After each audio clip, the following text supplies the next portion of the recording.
श्री कृष्ण गोविंद हरे मुरारी, हे नाथ नारायण वासुदेवा। ओम श्री कृष्णाय नमः। आप सभी का मेरे YouTube चैनल पर हार्दिक स्वागत है। आज मैं आपको सुनाऊंगी श्रीमद् भागवत महापुराण की कथा का चौथा अध्याय, जिसमें गोकर्ण के बारे में कहा गया है। श्री सूत जी महाराज कहते हैं, हे मुनिवर, उस समय अपने भक्तों के मन में अलौकिक भक्ति का प्रादुर्भाव हुआ देख भक्त वत्सल श्री भगवान अपना धाम छोड़कर वहां पधार चुके थे।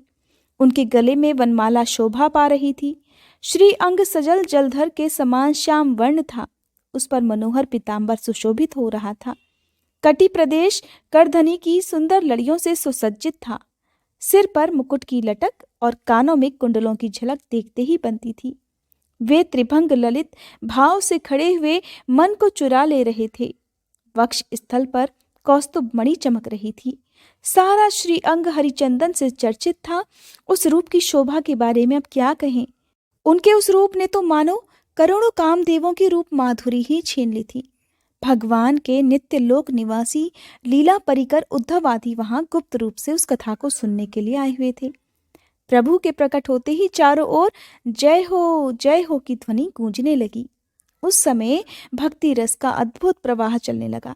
बार बार अबीर गुलाल और पुष्पों की वर्षा और शंख ध्वनि होने लगी। उस सभा में जो लोग बैठे हुए थे, उन्हें अपने देह गेह और आत्मा तक की सुधि नहीं रही। उनकी ऐसी तन्मयता देखकर देवर्षि नारद कहने लगे, नारायण नारायण। हे मुनीश्वरगण, आज सप्ताह श्रवण की मैंने यह बड़ी ही अलौकिक महिमा देखी है। यहाँ तो जो बड़े बड़े मूर्ख दुष्ट और पशु पक्षी आदि भी हैं, वे सभी अत्यंत निष्पाप हो गए हैं। अतः इसमें कोई संदेह नहीं कि कलयुग में मन की शुद्धि के लिए इस भागवत कथा के समान मृत्युलोक में पाप का नाश करने वाला कोई दूसरा पवित्र साधन नहीं हो सकता। हे मुनिवर, आप लोग तो बड़े दयालु हैं और आप सभी ने तो संसार के कल्याण का विचार करके यह बिल्कुल ही निराला मार्ग निकाल दिया है। हे मुनिगण, अब कृपया यह तो बताइए कि इस कथा रूप सप्ताह यज्ञ के द्वारा संसार में कौन कौन से लोग भी पवित्र हो सकते हैं। तब सनकादि ऋषि ने कहा, हे नारद मुनि, जो लोग सदा तरह तरह के पाप किया करते हैं, निरंतर दुराचार में ही तत्पर रहते हैं और उल्टे मार्ग पर चलते हैं, तथा वो जो क्रोधाग्नि से जलते रहने वाले होते हैं, ऐसे लोग जो कुटिल और काम परायण हैं, वे सभी इस कलयुग में सप्ताह यज्ञ से पवित्र हो जाते हैं। यहाँ तक कि हे देवर्षि, झूठ बोलने वाले, अपने माता पिता की निंदा करने वाले, तृष्णा के मारे व्याकुल, आश्रम धर्म से रहित, दंभी, दूसरों की उन्नति देखकर कुढ़ने वाले और दूसरों को सदा दुख देने वाले हैं, वे भी कलयुग में सप्ताह यज्ञ से ही पवित्र हो जाते हैं। जो मदिरापान, ब्रह्महत्या, सोने की चोरी, गुरु स्त्री गमन और विश्वासघात, ये 5 महापाप करने वाले, छल छद्म परायण, क्रूर, पिशाच के समान निर्दयी, ब्राह्मणों के धन से पुष्ट होने वाले और व्यभिचारी हैं, वे भी कलयुग में सप्ताह यज्ञ से पवित्र हो जाते हैं।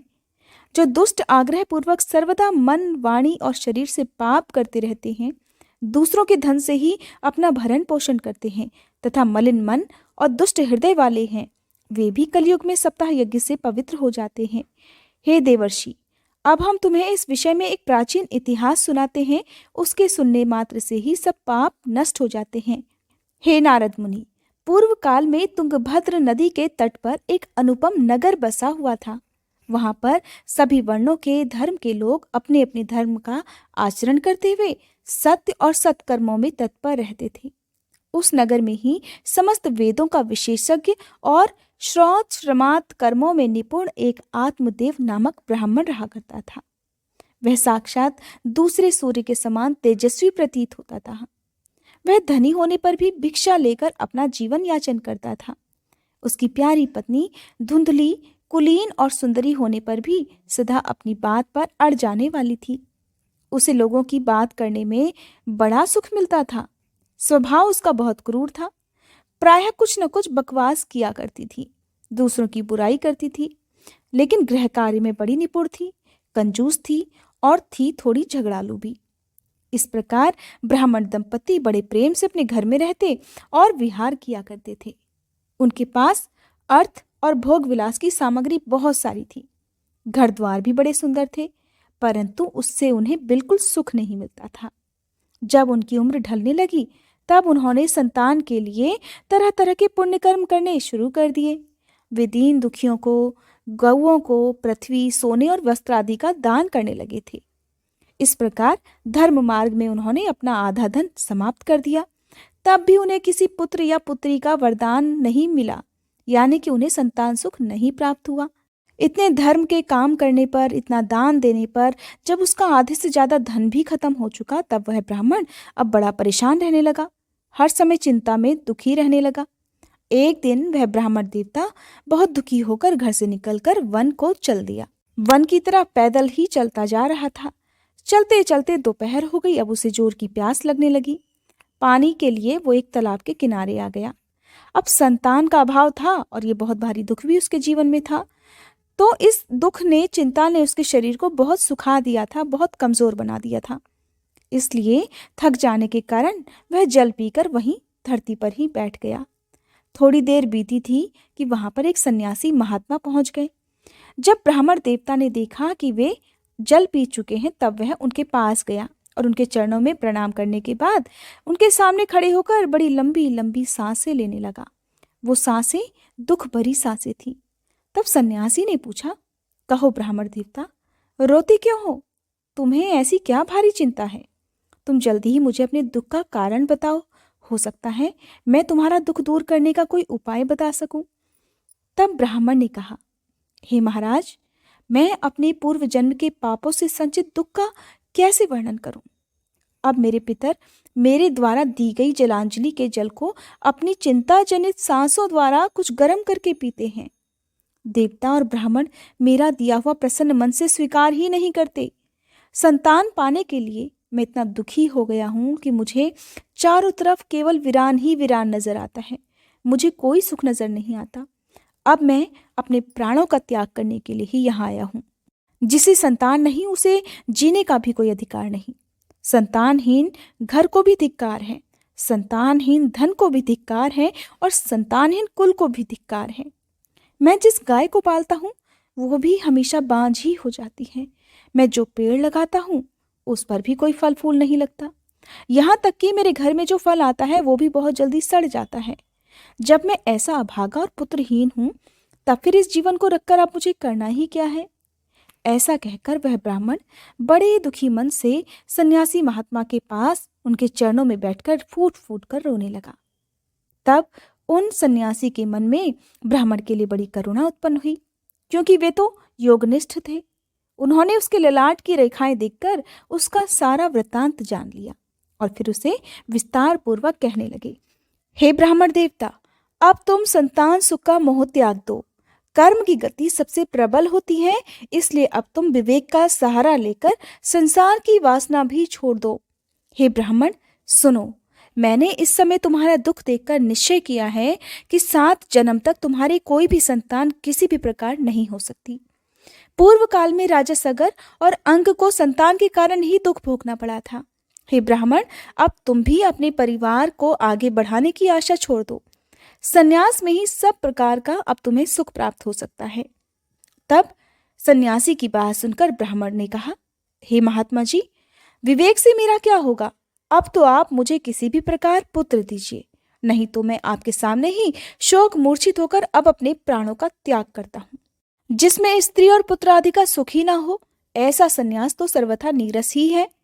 लोक में सरस तो पुत्र पौत्र आदि से भरा पूरा गृहस्थ आश्रम ही होता है।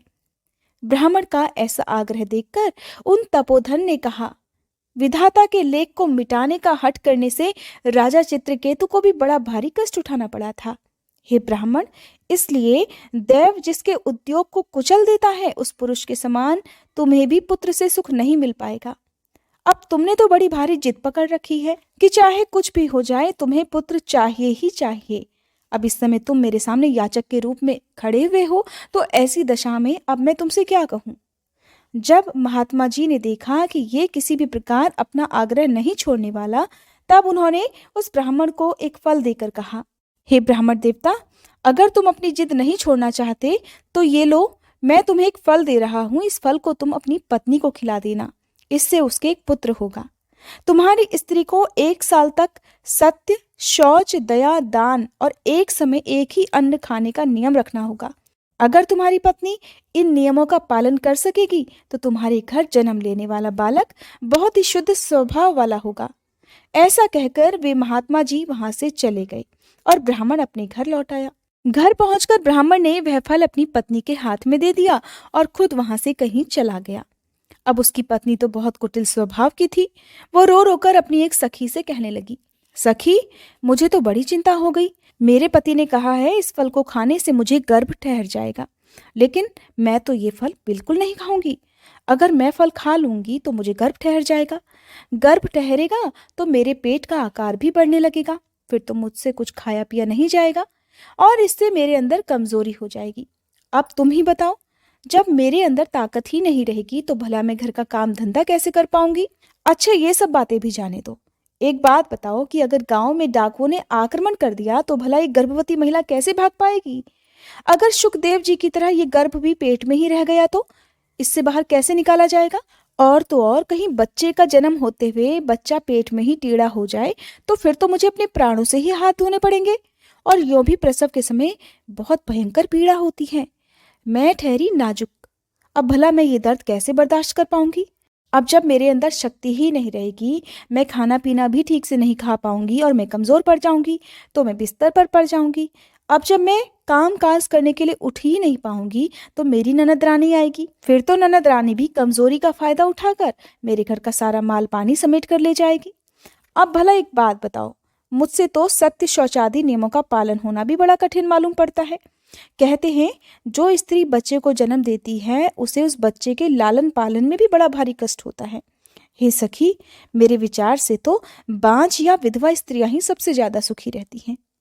मन में ऐसे ही तरह तरह के कुतर्क, कुविचार उठने से उस स्त्री ने वह फल ही नहीं खाया।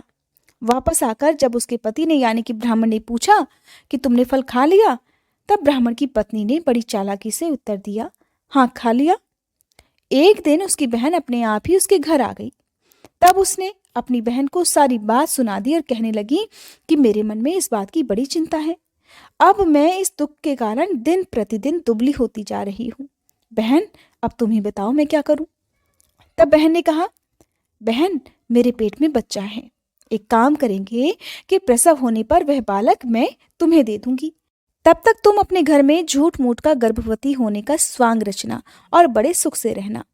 तुम मेरे पति को थोड़ा धन दे देना तो वो तुम्हें अपना बालक दे देंगे। हम दोनों ऐसा उपाय कर लेंगे कि जिसमें सब लोग यही कहें कि इसका बालक तो 6 महीने का होकर ही मर गया। यानी कि मैं अपने घर पर कह दूंगी कि मेरा बालक तो 6 महीने का होकर ही मर गया और मैं रोज तुम्हारे घर आकर उस बच्चे का पालन पोषण भी कर दिया करूंगी। तब तक तुम एक काम करो, तुम्हारे पति ने जो तुम्हें फल लाकर दिया है, अब पता नहीं उस फल में कितनी सच्चाई है। तुम इस फल की जांच करने के लिए ये फल गाय को खिला दो। अब ब्राह्मण की पत्नी ने अपनी बहन के अनुसार ठीक वैसा ही किया जैसा उसने कहा था। कुछ समय के बाद जब उसकी बहन के पुत्र हुआ तब उसके पिता ने चुपचाप लाकर वह पुत्र धुंदलकी को दे दिया। ये धुंदलकी वही है जो ब्राह्मण की पत्नी है और ब्राह्मण का नाम था आत्मदेव। इस प्रकार आत्मदेव के पुत्र हुआ है, ऐसा सुनकर सभी लोगों को बड़ी खुशी हुई। अब ब्राह्मण ने भी सभी नियमों का पालन करते हुए अपने बच्चे का नामकरण संस्कार किया और ब्राह्मण को अपनी सामर्थ्य के अनुसार दान दिया। अब उसके द्वार पर गाना बजाना और अनेक प्रकार से मांगलिक कार्य होने लगे, ठीक वैसे ही मांगलिक कार्य जैसा किसी बच्चे के जन्म के उत्सव के समय किए जाते हैं। अब धुंदलकी ने एक दिन अपने पति से कहा कि सुनो, मेरे स्तनों में तो दूध ही नहीं उतर रहा। उतरे भी कैसे, क्योंकि धुंदलकी तो कभी माँ ही नहीं बनी थी, ना ही वो गर्भवती हुई थी और ना ही उसने उस बच्चे को जन्म दिया था जिसे वो अपना बच्चा बता रही थी। अब जब धुंदलकी ने कहा कि मेरे स्तनों में दूध ही नहीं है तो फिर गाय आदि किसी अन्य जीव के दूध से मैं इस बालक का किस प्रकार पालन करूंगी। मेरी बहन के तो अभी कुछ समय पहले बालक हुआ था, उसका बालक मर गया है, क्यों ना उसे बुलाकर हम अपने यहाँ रख लें, तो इस तरह वो आपके बच्चे का पालन पोषण भी कर दिया करेगी। और इस प्रकार तब अपने पुत्र के प्राणों की रक्षा करने के लिए ब्राह्मण ने वैसा ही किया। अब ब्राह्मण और उसकी पत्नी ने उस बालक का नाम रख दिया धुंधकारी। उधर समय बीता और ब्राह्मण की पत्नी ने जिस गाय को वह फल खाने को दिया था वह गाय भी गर्भवती हो गई और 3 महीने बीतने के बाद उस गाय ने भी एक मनुष्य की तरह बच्चा पैदा किया। यानी कि जो बच्चा पैदा हुआ वो बिल्कुल सुंदर दिखता था, दिव्य निर्मल और सोने की कांति वाला बच्चा था, बिल्कुल मनुष्य के बच्चे की तरह दिख रहा था। उसे देखकर ब्राह्मण देवता को बड़ा आनंद हुआ। इस खुशी में ब्राह्मण ने गाय के बच्चे की देखरेख भी खुद ही की और यहाँ तक कि उसके सारे संस्कार भी खुद ही किए। अब जब ये समाचार गांव के लोगों को मिला तो गांव के लोग भी बड़े हैरान हुए और सभी उस बालक को देखने के लिए वहां आने लगे। सभी आपस में एक दूसरे से कहने लगे कि देखो भाई, इस आत्मदेव का कैसा भाग्योदय हुआ है और कितने आश्चर्य की बात है कि गाय भी ऐसा दिव्य रूप बालक उत्पन्न कर सकती है। दैव योग से इस गुप्त रहस्य का किसी को भी पता नहीं चल पाया। गाय ने जिस बालक को जन्म दिया था उस बालक के गाय की तरह बड़े बड़े और लंबे लंबे कान थे, जिस कारण ब्राह्मण ने उसका नाम रख दिया गोकर्ण। अब कुछ समय बीता तो वो दोनों बालक जवान हो गए। उनमें गोकर्ण तो बड़ा भारी पंडित और ज्ञानी हुआ, किंतु धुंधकारी बहुत ही दुष्ट निकला। धुंधकारी के अंदर ना तो ब्राह्मणों जैसे कोई गुण थे और न ही वो खान पान का कोई परहेज करता था, यानी कि वो मांसाहार भी कर लिया करता था। और क्रोध तो उसमें कूट कूट कर भरा हुआ था, बात बात पर क्रोध करता, यहाँ तक कि बुरी बुरी वस्तुओं का संग्रह भी करने लगा। मुर्दे के हाथ से छुआया हुआ अन्न भी वो खुद खा जाता। दूसरों के घर चोरी करना, सब लोगों से झगड़ा करना उसका स्वभाव बन गया था। छुप छुप कर कभी कभी तो वो दूसरों के घर में आग भी लगा दिया करता था और दूसरों के बालकों को खिलाने के लिए वो उनको गोद में लेता और उन्हें एकदम से कुएं में डाल देता। अब इस तरह से उसके अंदर कूट कूट कर हिंसा भी भरने लगी। सब लोग उससे डरने लगे। हर समय वो अब अस्त्र शस्त्र धारण किए रहता और बेचारे अंधे और दीन दुखियों को बेवजह वो तंग करने लगा था। चांडालों से उसे बहुत प्रेम था। बस हाथ में फंदा लिए कुत्तों की टोली के साथ शिकारी की टोह में घूमता रहता। यहाँ तक कि वेश्याओं के जाल में फंसकर उसने अपने पिता की सारी संपत्ति तक नष्ट कर डाली। और फिर एक दिन ऐसा भी आया जब धुंधकारी ने अपने माता पिता को मार पीट कर घर के सारे बर्तन भांडे उठा लिए। इस प्रकार जब सारी संपत्ति स्वाहा हो गई, सारी संपत्ति खत्म हो गई, तब उसका कंजूस पिता फूट फूट कर रोने लगा और कहने लगा, इससे तो इसकी माँ का बांझ रहना ही अच्छा था। जिसका पुत्र ही कुपुत्र हो उसका तो जीवन ही नरक से बदतर होता है। अब मैं कहाँ रहूं, कहाँ जाऊं और मेरे इस संकट को कौन काटेगा। हाय, मेरे ऊपर तो बड़ी भारी विपत्ति आ पड़ी है। इस दुख के कारण अवश्य एक दिन मुझे अपने प्राण भी त्यागने पड़ेंगे। उसी समय परम ज्ञानी गोकर्ण जी वहां आए और उन्होंने अपने पिता को वैराग्य का उपदेश देते हुए बहुत समझाया।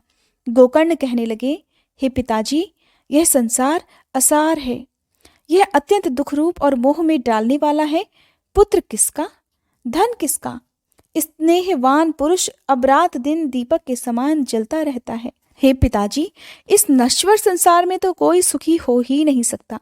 यहाँ तक कि सुख ना तो देवराज इंद्र को है और न चक्रवर्ती राजा को। अगर सुख है तो केवल विरक्ति, एकांत जीवी मुनि को। ये मेरा पुत्र है, इस अज्ञान को छोड़ दीजिए। मोह से नरक की प्राप्ति होती है। ये शरीर तो नष्ट होगा ही, इसीलिए सब कुछ छोड़कर वन में चले जाइए। गोकर्ण के वचन सुनकर ब्राह्मण जो थे वो वन में जाने के लिए तैयार हो गए। वन को जाने से पहले गोकर्ण से कहने लगे, बेटा, वन में रहकर मुझे क्या करना चाहिए ये मुझसे विस्तार पूर्वक कहो। मैं तो बड़ा भारी मूर्ख निकला। अब तक कर्मवश मैं पुत्र मोह में बंधा हुआ था और इस घर रूप अंधेरे कुएं में ही पड़ा रहा हूँ। पुत्र, तुम तो बड़े दयालु हो, इससे मेरा उद्धार करो। तब गोकर्ण ने कहा, पिताजी, ये शरीर हड्डी मांस और रक्त का पिंड है, इसे आप मैं मानना छोड़ दीजिए। स्त्री पुरुष आदि को अपना कभी मत मानिए। यहाँ तक कि इस संसार को रात दिन क्षण भंगुर देखिए। इसकी किसी भी वस्तु को स्थायी समझकर उसके प्रति मोह न उत्पन्न करें। बस एकमात्र वैराग्य रस के रसिक होकर भगवान की भक्ति में लगे रहें। भगवत जन ही सबसे बड़ा धर्म है। हर समय उसी का आश्रय लेकर रहें। अन्य सब प्रकार के लौकिक धर्मों से सदा के लिए मुख मोड़ लीजिए। सदा साधु जनों की सेवा करिए। भोगों की लालसा को अपने पास मत फटकने देना और जल्द से जल्द दूसरों के गुण और दोषों का विचार करना छोड़कर एकमात्र सच्चे मन से भगवान की सेवा और भगवान की कथाओं के रस का ही पान करना, इस प्रकार गोकर्ण की वाणी से प्रभावित होकर ब्राह्मण ने अपना घर छोड़ दिया और वन की यात्रा प्रारंभ कर दी। हालांकि उस समय उनकी आयु लगभग 60 वर्ष की हो चुकी थी, फिर भी बुद्धि में वे पूरी तरह से दृढ़ थे। अब वन में पहुंचकर उन्होंने रात दिन भगवान की भक्ति पूजा करना प्रारंभ कर दिया। सारे नियमों का पालन करते हुए अब वे भगवान की ही भक्ति में लीन रहते। इस प्रकार आज श्रीमद् भागवत महापुराण की कथा का चौथा अध्याय समाप्त हुआ।